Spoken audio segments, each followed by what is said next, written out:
કેમ છો બધા? સંચય મેથ્સ એન્ડ સાયન્સ એકેડમીમાં ફરી એકવાર તમારું સ્વાગત છે.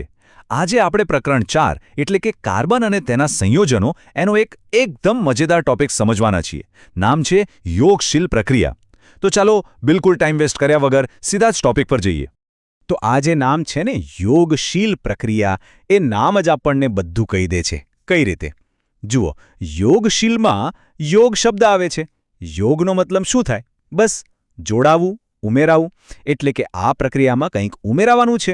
પણ શું ઉમેરાશે અને કેવી રીતે? ચાલો એ જ તો જાણવાનું છે. ઓકે, તો સૌથી પહેલાં તો એ સમજવું પડે કે આ યોગશીલ પ્રક્રિયા છે શું, બરાબર ને? ચાલો એને એકદમ સિમ્પલ ભાષામાં સમજીએ. જુઓ, આની વ્યાખ્યા બહુ જ સીધી છે. એવી રાસાયણિક પ્રક્રિયા જેમાં બે કે તેથી વધુ અણુઓ ભેગા થાય અને જોડાઈને ફક્ત એક જ મોટો અણુ બનાવે. અને સૌથી ઇમ્પોર્ટન્ટ વાત, આમાં બીજું કશું જ છૂટું નથી પડતું, કોઈ વધારાની પ્રોડક્ટ નહીં. એટલે જ તો આને કહેવાય યોગ, સિમ્પલ એડિશન, એકદમ ચોખ્ખો હિસાબ. હવે એક મજેદાર વાત કહું. આ પ્રક્રિયા છે ને એ ખાસ કરીને અસંતૃપ્ત હાઇડ્રોકાર્બન સાથે જ થાય છે. હવે તમને થશે કે આ અસંતૃપ્ત હાઇડ્રોકાર્બન એટલે શું? તો એવા અણુઓ જેમાં કાર્બન વચ્ચે ડબલ બોન્ડ કે પછી ટ્રિપલ બોન્ડ હોય. આ ડબલ બોન્ડ છે ને એ એક તૂટવા માટે તૈયાર દરવાજા જેવો છે. જેવો એ તૂટે તરત જ નવા મહેમાન એટલે કે નવા પરમાણુ અંદર આવી શકે. મસ્ત છે ને? ચાલો હવે આગળ વધીએ. આખી પ્રક્રિયાને સમજવા માટે આપણે એના 3 મુખ્ય ખેલાડીઓને મળવું પડશે. આ 3 વગર તો આખી ગેમ જ શક્ય નથી. આને છે ને એક પાર્ટી સમજી લો. જે આપણું અસંતૃપ્ત હાઇડ્રોકાર્બન છે એ છે પાર્ટીનું મેદાન, આપણો મુખ્ય મંચ. હવે પાર્ટીમાં એક ગેસ્ટ તો જોઈએ ને, તો એ ગેસ્ટ છે આપણો હાઇડ્રોજન. અને હા, પાર્ટીને ફટાફટ અને જોરદાર બનાવવા માટે એક ઓર્ગેનાઇઝર પણ જોઈએ. એ કામ કરે છે આપણો ઉદ્દીપક, જેમ કે નિકલ. મસ્ત પ્લાનિંગ છે ને? હવે આ ઉદ્દીપકનું કામ શું? તો જુઓ, એ પોતે પ્રક્રિયામાં વપરાઈ નથી જતો. એનું કામ બસ એટલું જ છે કે પ્રક્રિયાની સ્પીડ વધારી દેવાની. એકદમ કેમિકલ શોર્ટકટ જેવું. એક એવા જાદુગર જેવો છે જે આખી પ્રક્રિયાને ફાસ્ટ કરી દે અને પછી પોતે બદલાયા વગર જ ત્યાંથી નીકળી જાય. ઇન્ડસ્ટ્રીઝ માટે તો આ એક વરદાન છે ખરેખર. ચાલો હવે એકદમ પ્રેક્ટિકલ ઉદાહરણ જોઈએ. એક એવું ઉદાહરણ જે આપણા બધાના રસોડામાં જોવા મળે છે. હા, હું વાત કરું છું વનસ્પતિ તેલમાંથી વનસ્પતિ ઘી બનવાની પ્રક્રિયાની.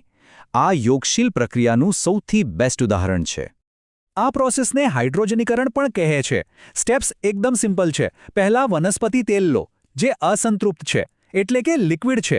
એમાં નિકલ ઉદ્દીપકની હાજરીમાં હાઇડ્રોજન વાયુ પસાર કરો. અને શું થશે?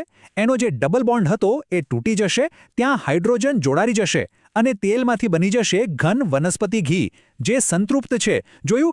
લિક્વિડમાંથી સીધું સોલિડ. તો ચાલો આ પરિવર્તનને થોડું ઝૂમ કરીને જોઈએ. જુઓ, આ છે આપણો અસંતૃપ્ત અણુ અને અહીંયા કાર્બન વચ્ચે આ રહ્યો એ ડબલ બોન્ડ. બસ આ જ જગ્યાએ આખી ગેમ થવાની છે. આ જ એ દરવાજો છે જે હવે ખુલશે. હવે એન્ટ્રી થાય છે આપણા હીરો હાઇડ્રોજન અને એના મેન્ટર નિકલ ઉદ્દીપકની. આ બંને ભેગા થઈને સીધો જ એ ડબલ બોન્ડ પર અટેક કરવા માટે તૈયાર છે. બસ રિએક્શન હવે શરૂ થવાની તૈયારીમાં જ છે. અને યસ, થઈ ગયું. જુઓ, એ ડબલ બોન્ડ તૂટી ગયો અને સિંગલ બોન્ડ બની ગયો. અને જે 2 કાર્બન વચ્ચે ડબલ બોન્ડ હતો ત્યાં એક હાઇડ્રોજન જોડાઈ ગયો. તો આપણો જે અસંતૃપ્ત અણુ હતો એ હવે બની ગયો છે એકદમ સ્થિર અને સંતૃપ્ત અણુ.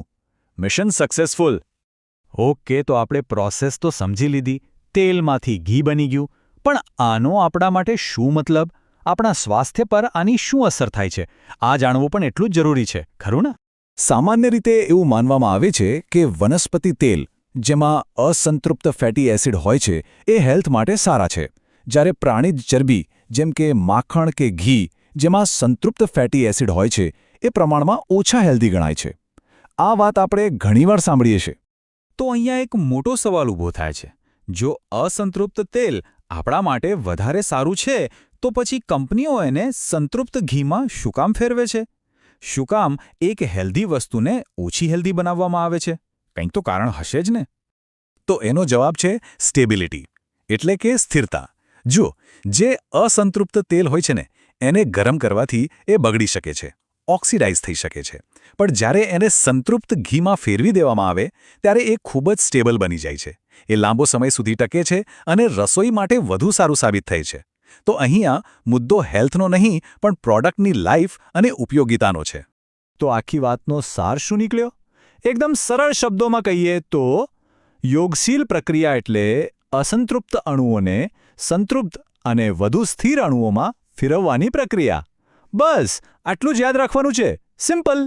મને આશા છે કે આ સમજૂતી પછી યોગશીલ પ્રક્રિયાનો કોન્સેપ્ટ તમારા મગજમાં એકદમ ફિટ બેસી ગયો હશે. જો તમને આ વિડીયો ગમ્યો હોય તો એને લાઇક જરૂર કરજો, તમારા મિત્રો સાથે શેર કરજો અને હા, Sanjay maths and science academy ચેનલને સબસ્ક્રાઇબ કરવાનું તો બિલકુલ ન ભૂલતા. આપણે ફરી મળીશું એક નવા અને એટલા જ રસપ્રદ ટોપિક સાથે. ત્યાં સુધી આવજો.